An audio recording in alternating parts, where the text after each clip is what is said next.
똑같지 않은 인터뷰. 국회 과학기술정보방송통신위원회 위원이자 IT 전문가인 조국혁신당 이혜민 의원과 전화를 연결하겠습니다. 안녕하십니까? 안녕하십니까? 어린이날에 잘 보내고 계십니까? 네, 어린이날이자 부처님 오신 날이네요. 네. 잘 보내고 있습니다. 먼저 국민의 삶에 직접적인 영향을 미치고 있는 이슈부터 짚어보겠습니다. SK텔레콤이 어제 기준으로 유심보호 서비스 가입자가 2천만 명을 넘어섰다. 유심 교체가 원활하게 진행되고 있다라고 밝혔는데 현재 상황은 어떻게 보고 계십니까? 지금 말씀하신 유심보호 서비스는 요번에 그 해킹 사태에서요, 그 국민 개개인 보호하기 위한 방법 중에 하나예요. 예. 그런데 이제 모두 다 아시다시피 SK 가입자를 2,300만 명으로 봤을 때 2천만 명이면 사실 많이 진행은 됐습니다. 하지만 이게 안심할 수가 없는 상황인 게, 두 가지 정도 현재 SKT는 액션 플랜을 가지고 가야 되는데, 유심보호 서비스 지금 2천만 명까지 확대를 했다고 하는데, 확대하는 목적이 사실 다른 게 아니라 국민한테 돌아올 개인정보 유출로 인한 피해를 막자는 거잖아요. 예. 그렇다면 첫 번째 이게 너무 느리게 진행이 됐어요. 저희 요번 해킹 사태의 피해 인지 시점이 4월 18일입니다. 예. 굉장히 이미 시점이 많이 지났고 그래서 더 빨리 마무리를 해야 된다고 그 말씀을 드리고 싶고 전원이 가능하도록. 예. 두 번째는 재발 방지 차원에서요. 이런 일이 다시 있어서는 이게 안 되지만 유심보호 서비스 등록도 시스템에서 제가 국정감사에서 물어봤을 때 처리할 수 있는 범위가 정해져 있었다고 했거든요. 그래서 한꺼번에 못했습니다. 시간이 이렇게 가고. 그래서 지금이라도 이 부분을 처리를 더 많은 사람들이 한꺼번에 가능하도록 대처를 해야 된다. 이 두 가지 말씀을 좀 드리고 싶습니다. 예, 유심보호 서비스가 가입이 되면 일단 저희 고객으로서는 안심은 해도 되는 상황입니까? 현재까지 1차, 2차 조사 결과가 나왔는데요. 그 기준으로는 안심을 해도 되는 상황이긴 합니다. 하지만 여기에도 또 이제 단점이 하나가 더 있는데 뭐냐면은 해외로 나갔을 때 로밍 서비스를 받을 수가 없어요. 예. 그런데 지금 연휴 기간 동안 사실은 해외 많이 나가시잖아요. 예. 그래서 국정감사에서도 그걸 짚었는데 SKT 사장의 대답은 무엇이었냐면 그래서 유심 교체를 공항에서 우선적으로 3배를 더 투자를 한다라고 말씀하시더라고요. 그런데 사실 그 또한 좀 물음표가 생겼었던 게 그러면은 공항에 있지 아니한 다른 고객들은 뭐지? 그런 생각이 동시에 들더라고요. 그래서 유심보호 서비스를 사용을 하면은 현재 기준으로는 조사된 발표 난 걸로만 보면은 우선은 당장의 피해를 막을 수는 있는데 동시에 지금 해외에 나가신 분들은 그럼 해외 로밍을 사용을 하지 못하시게 된다. 이걸 좀 알고 계셔야 될 것 같습니다. 예, 자동으로 유심보호 서비스에 가입이 되는 날짜가 14일이 맞습니까? 예, 맞습니다. 근데 벌써 이 사태가 빚어진 지가 일주일이 넘어가지고 훨씬 그렇죠. 더 됐죠. 예. 그런데 그렇죠. 또 18일 날 첫 번째 인지 시점이었으니까요. 예. 네, 굉장히 늦어졌죠. SKT에서 국정감사를 지난주 이제 청문회를 보셨으면 아실 텐데 SKT의 초기 대응이 조금 안일했던 면이 있어 보입니다. 예, 많이 안일했죠. 네. 그리고 소비자들의 피해 보상 요구가 지금 빗발치고 있습니다. 국회 과학기술정보방송통신위원회가 8일입니까? SK텔레콤 단독 청문회 열기로 한 것이. 네네, 맞습니다. 예, 그곳에 최태원 SK그룹 회장과 유 대표를 비롯한 관련 인사를 증인으로 채택을 했던데 아무래도 최대 쟁점은 뭘까요? 아마 지난번에 SKT 유 대표가 사장이 나와서 대답을 못한 부분이 있어서 그때 이제는 최태원 회장까지 나와야지 답을 들을 수 있겠다 했던 부분이 있습니다. 그게 최대 쟁점이 될 텐데, 예. 그거는 위약금 면제 부분이에요. 번호 이동했을 때? 예. 네. 지금 이렇게 굉장히 두려운 고객들이 번호 이동을 하려고 할 때 가장 걸림돌이 결국에는 위약금을 물어줘야 되는 부분이거든요. 예. 그런데 사실 계약이라는 게 한쪽에서 규칙 사유가 있을 때 그쪽에서 오히려 돈을 물어줘야 되는데 지금 상황은 고객한테 위약금을 물어야지 너는 다른 데로 갈 수 있어라는 그런 이상한 상황이 된 거예요. 예. 고객만 가입 기간을 유지하라는 의무를 가지는 것이 아니라 통신사도 안전한 서비스를 제공하라는 그런 의무를 가지고 있거든요. 예. 근데 이번에는 100% 사실은 통신사의 문제였잖아요. 그래서 떠나려고 하는데 위약금은 이제 고객 보고 물으라는 상황이기 때문에 과방위 야당 의원들을 단체로 사실 성명서를 냈습니다. 위약금 면제를 해줘야 된다. 근데 이제 당시 이제 SKT 사장은 뭐라고 답을 했냐면 적극 검토해보겠다. 일단 검토했죠. 예.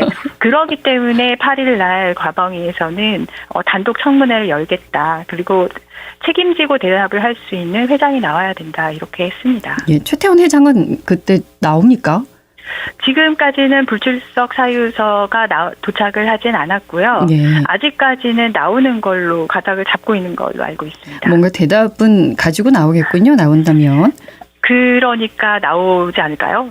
네. 근데 저는 그냥 지난번 청문회에서 질문했던 것에 대해서 사장이 대답을 못한 부분에 대해서 대답을 하나하나 하려고 나오는 것도 중요하지만 제 생각에는 국내에 사실 통신사 1위 업체잖아요. 네. 최대 그 고객을 가지고 있는 통신사인데 그 통신사의 회장으로서 좀 책임지고 전 국민을 향한 어떤 사과 또한 동시에 해야 되지 않을까 그렇게 생각을 합니다. 네, 사과도 있고 위약금 면제도 네. 해야 되는 건 너무나 당연한 일이고 그 네. 외에 또 뭔가 하나 더 있어야 된다고 생각하지는 않으십니까? 저는 그거 말고도 사실은 해야 될 일은 많은데 왜냐하면 이번에 조사를 하면서 굉장히 미비한 부분들이 많았거든요. 예. 이번에 해킹 사태로 인해서 결국에는 나의 데이터가 안전하게 관리가 되지 않았네. 이게 어디론가 나가서 공유가 돼서 알 수 없는 곳으로 나가서 그 피해는 나는 어떤 피해를 입게 될지 그런 두려움이 지금 키거든요. 예. 그래서 그것을 완화시킬 수 있는 모든 방법을 내놓기를 저희는 희망을 하고 있습니다. 예. 이번에 대규모 통신망 장애 사태 네. 본질은 뭐라고 파악하고 계십니까? 본질을 이야기를 하려면 사실은 이번 네. 사고를 한 문장으로 설명할 수 있어야 될 것 같아요. 이번에는 해커가 예. SKT 내부망 그것도 폐쇄망으로 들어갔는데 SKT 내부망에 악성 코드를 심어서 고객들의 유심 정보 일부를 탈취한 사고입니다. 예. 그러면은 본질은 이 문장에 다 들어있어요. 서버를 해킹한 해커의 범죄성도 있고 부실했던 보안에 대한 기업 책임도 있고 예. 피해에 대한 예방 보상책도 보셨다시피 지금 현재 상태는 되게 미미하다는 게 있고 또한 그 재발 방지 위한 정부 정책 이 모두가 이 사태의 본질을 이루는 키워드들이 아닌가 싶습니다. 예, 디지털 시대라고는 하는데 네. 아직 우리의 정신 상태가 이걸 따라가지를 못하고 있는 것 같아요. 정신 상태. 어쩌면 지금 되게 맞는 말씀을 하신 것 같아요. 왜냐하면 네. 디지털 시대, 실제 데이터를 보여주고 있어요. 작년 기준으로 우리나라 국민의 99.97%가 인터넷 사용을 하고 있거든요. 네. 근데 인터넷 뱅킹도 사용하시고 인터넷 쇼핑도 하시고 배달도 시키시고 이러시잖아요. 네. 국민 생활 대부분이 사실 인터넷에서 디지털화가 되고 있는 상황인데 그 상황에서 나라는 것을 증명하는 수단의 일부 정보가 유출이 이제 해킹을 통해서 유출이 됐다고요. 예. 그러면은 저는 뭐라고 얘기를 하고 싶냐면은 SKT가 관리를 하는 그 중요한 정보 그냥 정보가 아니라 그 나의 디지털화된 모든 그 생활을 다 정보를 들고 있는 곳이 사실은 SKT인데 네. 2,300만 명, 그 개인 정보. 엄청나죠.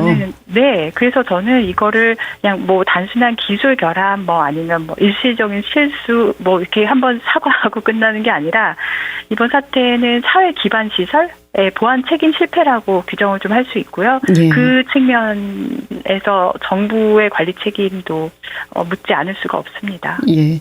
단순히 집에 도둑이 침투를 해서 눈에 보이는 뭔가를 현물을 가져가는 게 아니고 이 디지털이라고 하는 거는 나의 개인 정보를 통해서 어디까지 피해가 그렇죠. 확장될지 알 수가 없어서 맞습니다. 예, 더 무서운 거고 네. 해킹이라고 하는 게 그전에도 있었습니다만 이번과 차이가 있었던 건 이번은 핵심 서버에 들어간 거라고 하더군요. 얘기를 들어보니까. 네, 그래서 네, 제도적 네. 장치라든가 이제 사회 기반 시설 운영자로서 통신사가 책임져야 될 내용 범위도 상당히 넓어질 것 같은데 네. 여기에서 국회의 역할도 중요할 듯 싶습니다만 네. 어떤 것부터 시작을 해야 될까요? 국회에서 지난주 청문회 뭐 이번 주 또 오는 청문회 그렇게 하는 거 말고도요. 예. 그게 그냥 뭐 보여주기식으로 하는 어떤 질의 답변 과정이 아니라 그 과정을 통해서 저희도 이제 그 정보를 제공을 받고 거기에 맞게끔 제도적 장치를 마련을 하려는 과정이거든요. 네.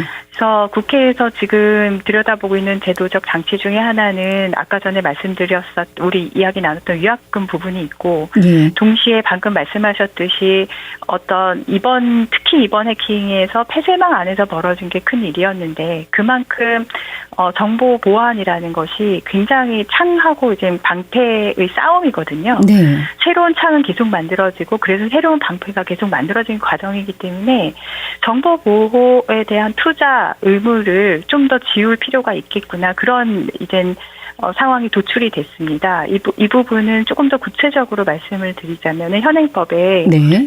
정보통신망법에는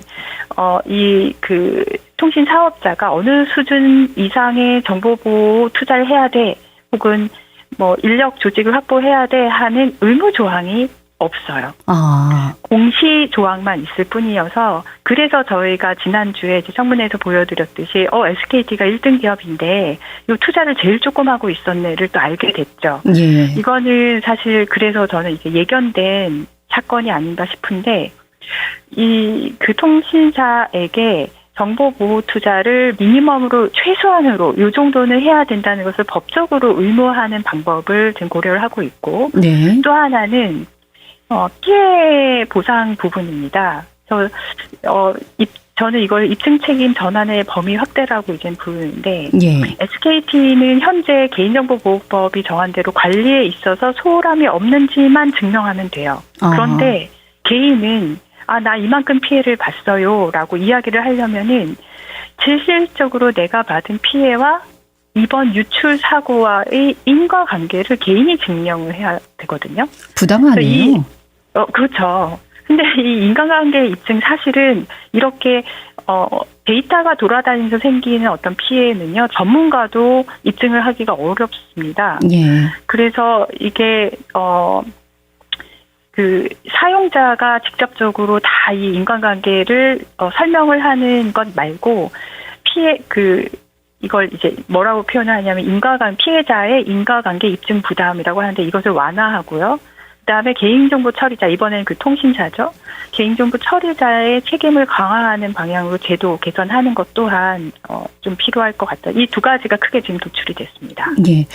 법적 책임이 누구에게 있느냐라고 하는 거 보면 이제 세부적으로 봤을 때 누가 입증을 책임해야 하느냐에 따라서 많이 달라지잖아요.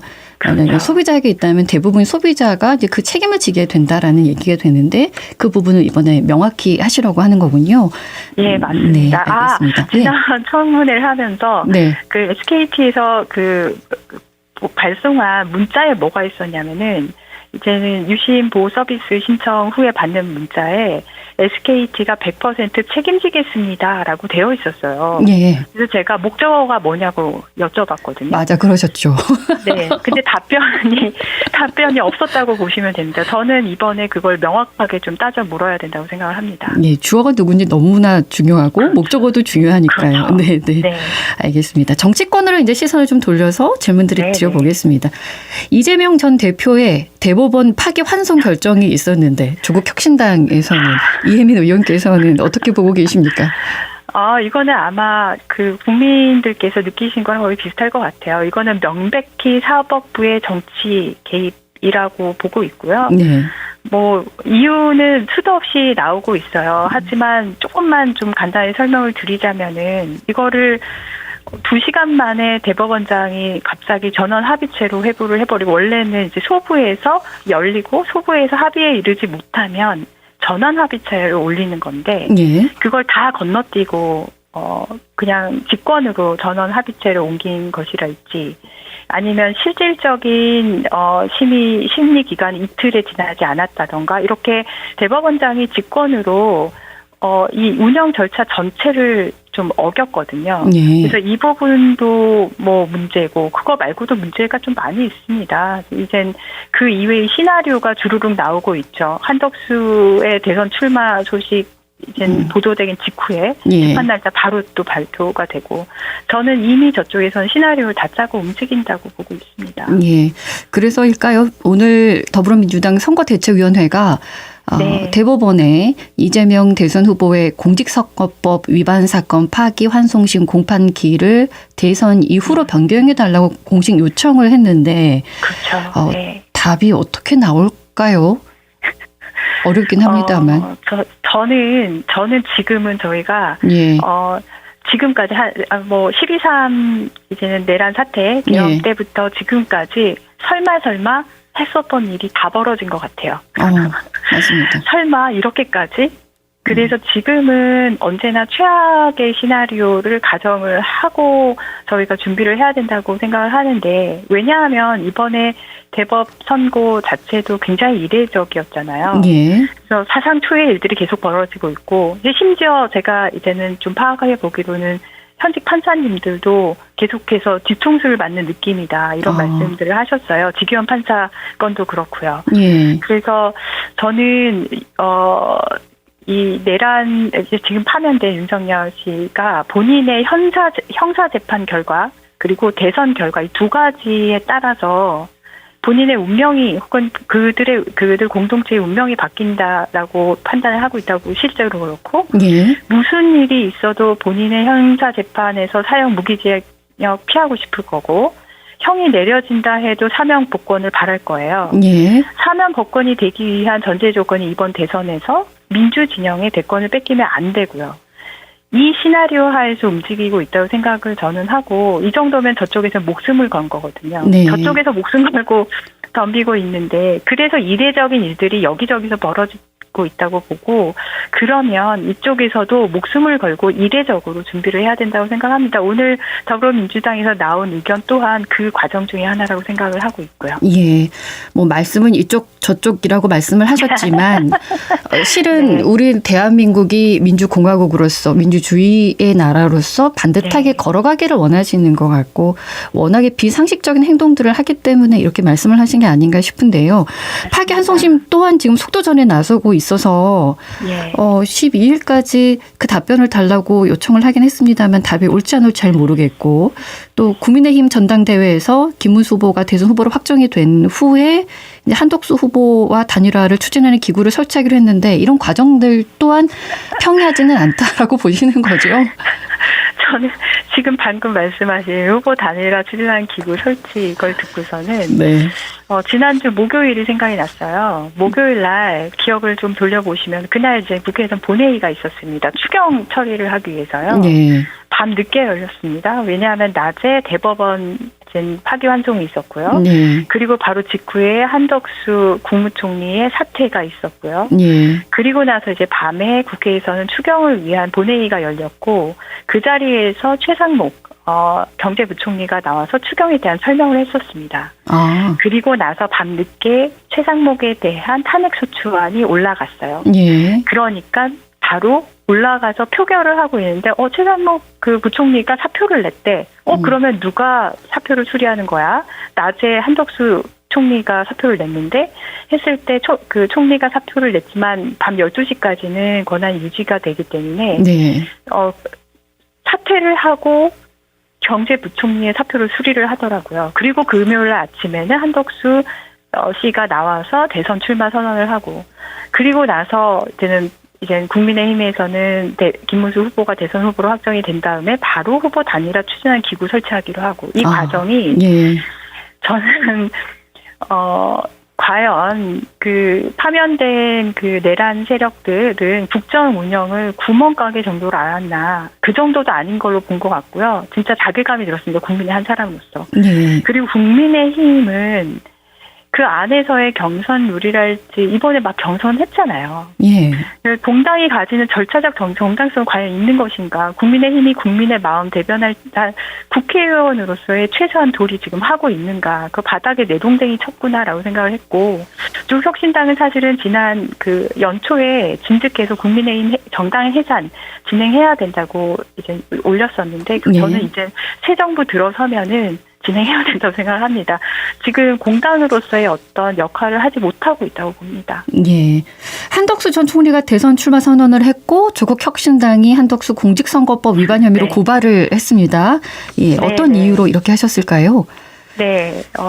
그 사퇴하고 바로 다음날 아침에 가서 하고 왔는데요. 예. 총리직을 사퇴하기 전에 한 식당에 갑자기 기부를 합니다. 이분이 기부를 하시던 분이 아니에요. 근데 갑자기 기부를 하고 국무총리실에서 거기 그 국무총리실 말로 한덕수의 개인 기부 기사를 막 대대적으로 홍보를 합니다. 예. 이거는 명백히 출마 예정자의 기부 행위 금지하는 공직선거법 제113조에 위반하는 위법 행위고요. 예. 같은 법의 257조 따르면은 기부 행위 제한을 위반한 자에게는 5년 이하의 징역 또는 1,000만 원 이하의 벌금 물도록 되어 있거든요. 예. 지금 상황이 한덕수의 총괄선대위원장으로 대법원의 수장이 움직이고 이러고 있는 상황에서 국민들 분노 엄청나게 센데 이런 불법도 그냥 아무렇지도 않게 저지르는 거고요. 저는 국민들이 지켜보고 있다. 그 말씀을 드리고 싶고 이거 하나로 끝나지 않을 것입니다. 조국혁신당은 이와 관련된 한덕수와 관련된 위법 사실이 발견되는 족족해서 계속 고발을 할 예정입니다. 예. 조국 혁신당이 그동안 어떻게 지내왔는지는 저희가 계속 보고 있어서 한번 목표를 정하시면 계속 하시더군요. 이뤄질 때까지 하시더군요. 네. 3년은 너무 길다도 이렇습니다. 네. 든든합니다. 될 때까지 합니다. 검찰 개혁이 여전히 유효하지요? 조국 혁신당의 화두입니까? 그럼요. 예. 그럼요. 그렇습니다. 저희는 7일 날 검찰 개혁을 위한 대장정에 또 나섭니다. 아마 국민 여러분께서도 관심을 가져주셨으면 좋겠어요. 예. 이번에 조국 혁신당은 이제 대선 후보를 내지는 않으셨습니다. 네. 이번 대선이 조국 혁신당에는 어떤 의미일까요? 저희가 창당을 할 때 3년은 너무 길다 하면서 윤석열 정권, 검찰 독재 정권의 조기 종식의 쇄빙선이 되겠다 하고 외쳤고 그 쇄빙선 역할을 했다고 생각을 해요. 예. 이번 대선에서는 압도적인 정권 교체의 쇄빙선 역할을 조국혁신당이 하겠다라고 선언을 이미 했고요. 예. 그 압도적인 정권 교체라는 그 목표를 달성하기 위해서 당론을 이제는 전당원 투표 등등을 통해서 저희가 후보를 내지 않기로 결정했습니다. 사실 정당으로서 쉽지 않은 결정이었고요. 예. 다만 그렇게 결정을 한 이상 압도적인 정권 교체 이번에 만약에 정권 교체가 되더라도 조금 차이로 만약에 정권 교체가 되면 데이 1부터 그 반대 세력들은 계속해서 정권을 흔드는 일을 할 거예요. 예. 그래서 국정 운영의 탄력을 받기 위해서라도 이번에는 압도적인 정권 교체가 필요하고요. 거기에 대한 쇄빙선 역할을 할 것이고 조금 전에 말씀하신 검찰 개혁 그리고 여러 권력기관들이 있습니다. 지금 문제가 된 기재부도 있고요. 예. 그래서 이런 권력기관 개혁들의 의제를 계속해서 던지면서 반헌법 세력에 대한 처단을 끌고 나가는 그래서 반헌 특위 또한 조국혁신당이 앞서서 지금 끌고 나가고 있습니다. 예. 민주당과의 설정은 어떻게 하실 건지도 좀 궁금하고 어떤 방식으로 목소리 낼지도 좀 궁금한데 일단은 정권이 이제 바뀐다면 조국혁신당은 그래도 야당에 있는 거 아니겠습니까? 야당이죠. 예, 그럼 제3정당으로서의 어떤 역할을 하실 건지도 궁금한데요. 저희는 지금까지 방금 전에 말씀드린 여러 가지 개혁 의제들이 있습니다. 검찰 개혁도 있고 기재부 개혁도 있고 정치 개혁도 있고 아주 많은 개혁 아젠다들이 있고요. 그리고 또한 내란에서 나왔었던 반헌 특위 조금 전에 말씀드린 반헌법적 행동을 한 사람들을 다 찾아내서 거의 합당한 처벌을 내리는 일에도 함께 저희가 앞장서고 같이 이제는 민주당과 달리기를 해야 될 것 같고요. 동시에 조국혁신당은 사회권 선진국이라고 해서 뭐 돌봄권이나 주거권이나 살만한 진짜 내가 다시 태어나고 싶은 나라로 만들어가는 과정 또한 굉장히 여러 가지 8가지 사회권을 이미 천명을 한 바가 있습니다. 그래서 그 8가지 사회권이 이루어질 수 있는 초석을 닦는 일도 결국에는 조국혁신당이 먼저 이야기를 하면서 같이 우당으로서 야당이지만 우당으로서 그 역할을 해야겠죠. 제3당이니까요. 예, 제3당으로서의 위치를 확고해야겠다. 그리고 역할도 충실해야겠다라는 말씀으로 이해도 되겠습니까? 네. 네, 알겠습니다. 국민께 마지막으로 하고 싶은 말씀 있으십니까? 아까 모두에 말씀드렸듯이 오늘은 부처님 오신 날 그리고 어린이날이 한 번에 있어요. 70년 만에 돌아온다고 합니다. 그렇지만 정치 상황은 수상하고 내 데이터마저 해킨다 이 혼란한 상황이에요. 국회에서는 모든 시나리오를 놓고 대응을 하겠습니다. 이게 쉽지는 않겠지만 오늘만큼은 따뜻함을 생각하는 그런 연휴 보내셨으면 좋겠습니다. 예, 늘 바쁘게 움직이시지만 저희는 덕분에 조금 편하게 좀 쉬겠습니다. 네. 감사합니다. 네, 고맙습니다. 지금까지 조국혁신당 이혜민 의원과 함께했습니다.